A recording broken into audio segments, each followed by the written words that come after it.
Okay, so today we're going to be talking about The First Law, and specifically, should you read it and why? First Law is a series that I was pretty hesitant about when I first picked it up because it is grimdark, and grimdark is something that I'm pretty hesitant about. And I know that other people are as well, not sure if they can take it, not sure if they want to put themselves through it.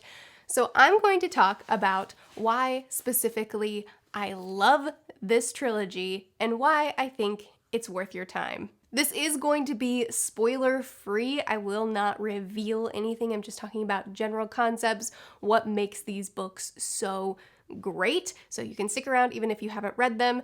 And if you have read them, then you can stick around and just listen to me gush about how great these books are. At the time I'm filming this video, I have only read the trilogy, but I am starting the standalones really soon. Maybe I'll update this at that point, but really I don't think it's going to be necessary because let's talk about if you should read The First Law or not, and the answer is yes. I'm actually going to start this video with a quote from Leanne's Library, who this is her favorite series ever, and she said one thing in a video like a year old that I think sums it up really well. These books are an absolute joy to read, and they're also a dark slog where nothing good happens. So why you should read The First Law? First, I'm going to talk about probably, in my opinion, the best part about these books, and that's the characters.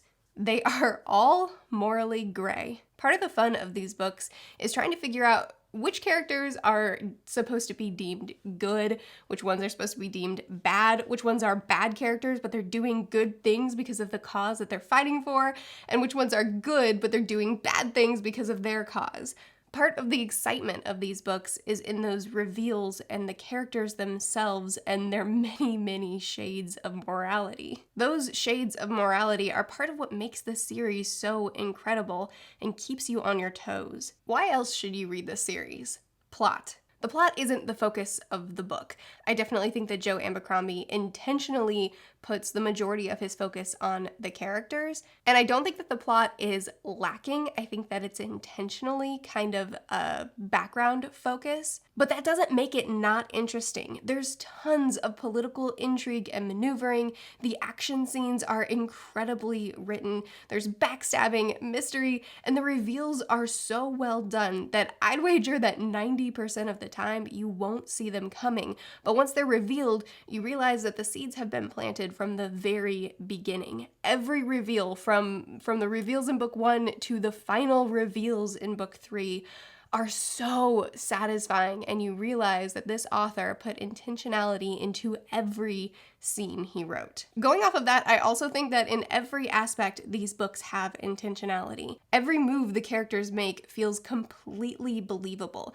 Even though there's so little that happens in these books where I actually agree with the actions of the characters, it always makes sense to me. The world is full of people doing horrible things because they live in a dark world and they truly believe that they don't have a choice but to produce darkness as well. Don't get me wrong, there's a lot of different characters' motivations throughout the story, and every character has their own reasons for what they do.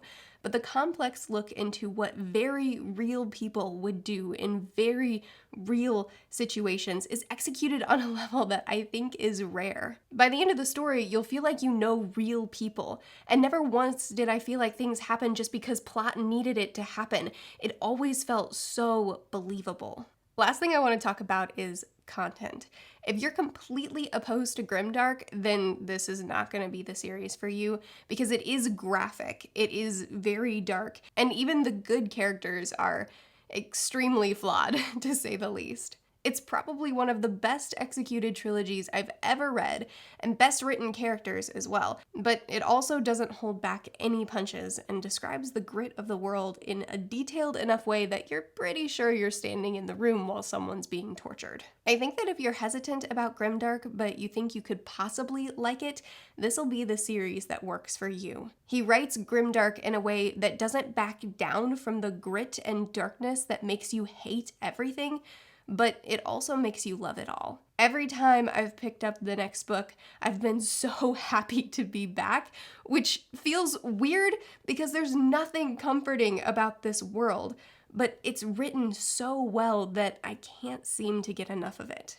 I will be continuing soon and starting on the standalones. I've actually really been craving this world and this author's unbelievable way of writing. I've even heard that the standalones are better than the trilogy, which is awesome. I know that the standalones are, you get to see some of the characters again, but they're their own entity, and I'm excited to see how that plays out. I'm excited to see what this author is going to do with that, because at this point I really trust him to deliver a story for me. I do think that the series isn't for everybody. If you're completely opposed to grim dark, and if you really need some sort of shining light in your books, then this isn't it. They definitely can be really hard to read at times, but I haven't tried a lot of grimdark because I'm pretty turned off by the idea of it, but I just am so impressed how this author executes it. And I think that if you're willing to give grimdark a try, this will be the series that could potentially work for you. Please continue chatting with me about this in the comments. If you plan on picking these books up, let me know. If you have read these books and you want to just talk about how great they are, this is the place. Just make sure to do spoiler space if you're going to talk in spoilers. But I definitely recommend these books. They are some of the best written things I've read. I post videos every Sunday, Tuesday, Thursday, and Saturday. I'll see you guys again soon. Bye.